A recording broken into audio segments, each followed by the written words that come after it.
सबको नमस्ते।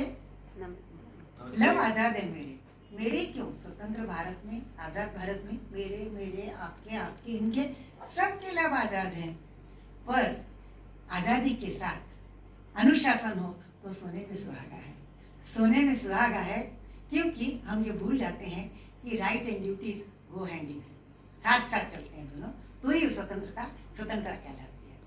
पर दोस्तों, आज मैं मेरी 5-6 मिनट में जो कहानी कहने वाली हूँ ना, वो बिल्कुल अलग है, इसके उल्टा है। वो कहानी ये कहती है कि कभी कभी आज़ादी होते हुए भी, बोलने की आज़ादी होते हुए भी, उस समय अगर लोग नहीं खोले तो किसी का जीवन संवर जाता है, बन जाता है, गढ़ जाता है। तो सुनिए एक छोटी सी कहानी। दिनेश एक 12-13 साल का लड़का 7वीं कक्षा में पढ़ता है। एक छोटे से डिस्ट्रिक्ट प्रेस का स्कूल है, तो वहां पर मतलब 50 बच्चों में सभी स्तर के, आर्थिक परिस्थिति के, जाति पाति धर्म सब अलग अलग प्रकार के बच्चे हैं। तो जो दिनेश है वो भी बिल्कुल ऑर्डिनरी, उसका स्कूल बैग अरे बिल्कुल सादा, लंच बॉक्स, उसमें रखी हुई खाने की चीजें बिल्कुल सादी, ड्रेस यूनिफॉर्म मुश्किल से 2 या 3 मिलते हैं साल के, ऐसा। पर उनकी क्लास में एक जो लड़का आता है ना, वो बहुत पैसे वाला, एकदम रईस।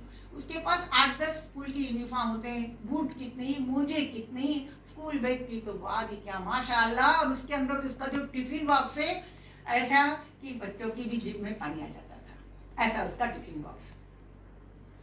और सुबह नई गाड़ी अलग, शाम को गाड़ी अलग, उसको लेने आती छोड़ने आती। एक दिन, और उसकी ये सब देख करके, उसकी जो चीजें देखकर हर बच्चा क्लास का इन चीजों को पाने की चाहत रखता है, सबको इच्छा होती। एक दिन वो क्लास में बहुत बहुत महंगी घड़ी पहन कर आया, पता नहीं क्या क्या था, प्लेटिनम था, हीरे थे, सोना था, एकदम चमक रही थी। उसकी घड़ी को देखते ही सब लड़की इधर उधर देखने लगे, उसके पास आ गए, बता बता बता कैसी है, बता कैसी है, पूछ रहे थे उसको। उसने सबको बता दी। पर वो घड़ी को देख करके आज दिनेश का मन डोल गया, उसकी दानत बदल गई, उसकी नियत बदल गई। रिसेस 2:30 बजे जब होती है रेस, तो सब बच्चे अपना अपना लंच बॉक्स और उसके बाद खेलने का प्रोग्राम, धड़ भागे सब रिसेस होते से। पर उसने कोई बहाना बना दिया दिनेश ने, और वो जो बच्चा था, रईस बच्चा, उसने अपनी घड़ी जानबूझ करके अंदर पॉकेट में रख दी दफ्तर के। ये इसलिए कि माँ ने बोला था बहुत महंगी घड़ी है, पानी नहीं लगे, कहीं दीवार पिलर से नहीं टकरा जाए, इसलिए तुम निकाल के रख देना, खेलने जाओ तब पानी नहीं गिरे, नल का वगैरह वगैरह। उसने रख दी। उसने उसका बराबर फायदा उठाया। उसने वो घड़ी निकाल करके अपने हाफ पैंट की पॉकेट में रखी। 3-3:15 को घंटा बजी, सब दौड़े दौड़े दौड़े भागते, हाफते हाफते खेल कर खा कर सब भागे आए।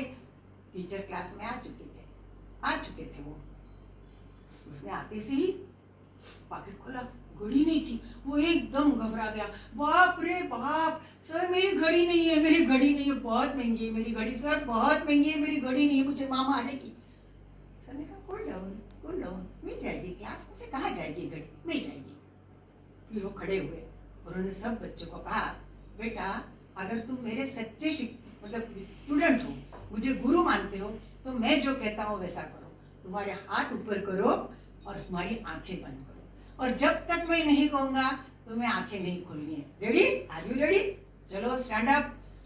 सब ने बिल्कुल किया, क्योंकि उस समय गुरु का मान इतना होता था। आंखें बंद, हाथ ऊपर।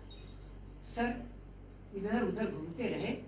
10 मिनट बाद उन्होंने घड़ी लेकर के, जो बच्चा था उसके हाथ में, जो रईस बच्चा था उसके हाथ में उसकी घड़ी रख दी।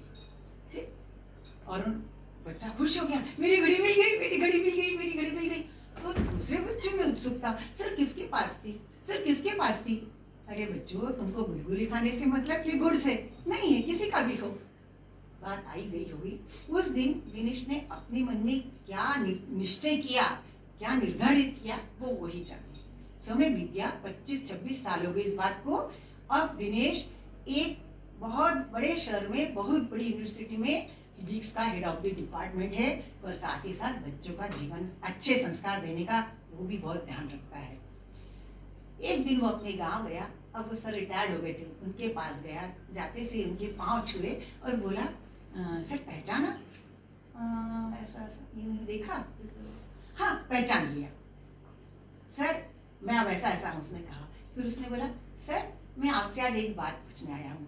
पूछो। सर वो बहुत साल पहले आपको पता है आपकी क्लास में एक लड़के ने घड़ी चोर ली थी, तो मुझे आपसे ये पूछना है कि आपने उस दिन लड़के का नाम क्यों नहीं बताया? सबकी आंखें बंद करने को कहा था और आपने नाम क्यों नहीं बताया? सर बोले, भाई जब मैंने सबके पॉकेट तपासे थे ना, जांचे थे ना, तो मेरी भी आंखें बंद थी, मैंने मेरी आंखें बंद रखी थी, इसलिए मुझे नहीं मालूम, सचमुच नहीं मालूम कि किसने घड़ी चोरी। बच्चा सप्ते में हो गया, अचंभे में आश्चर्यचकित, समझ तो गया वो। उस दिन से तो उसने और भी अच्छा निश्चय कर लिया कि वो बच्चों का जीवन बनाएगा, ऐसा गुरु उसके सामने खड़ा है तो। फिर वो बोला, अच्छा सर मैं चलता हूँ। वो निकल गया। उसके जाने के बाद वो जो गुरु थे, सर थे, शिक्षक थे, उनके चेहरे पर एक मंद मुस्कान थी। उन्होंने सिर्फ इतना ही कहा, बेटा अगर मैं उस दिन मेरे पोट खोल देता, उस दिन अगर मैं मेरे लब खोल देता, तो शायद तुम क्लास में सबके सामने हंसी का पात्र बनते, सब तुम्हें चोर चोर चोर करके चिल्लाते, शायद तुम्हें प्रिंसिपल के पास जाना पड़ता, सारे स्कूल में बात फैल जाती, और हो सकता कि तुम स्कूल से निकाल भी देते। तुम्हारे माँ बाप को देखकर बहुत दुख होता, बहुत दुख होता। ये सब न, और हो सकता है कि तुम ग्लानि, पश्चाताप, दुख और डिप्रेशन में चले जाते, पता नहीं क्या कुछ उल्टा सीधा भी कर देते, क्या पता। इसलिए मैंने वो तुम्हारा नाम नहीं लिया सबके सामने। और इसीलिए वो लड़का ये सीखा कि एक गुरु कितनी अच्छी शिक्षा देता है, उसने नहीं बताया उसका नाम। तो दोस्तों आपने देखा कि कभी कभी लब खोलने की आज़ादी होने पर भी कोई अगर लब नहीं खोलता है तो इंसान का, किसी बच्चे का जीवन बन जाता है, संवर जाता है। ये छोटी सी कहानी हमको यही सुनती है।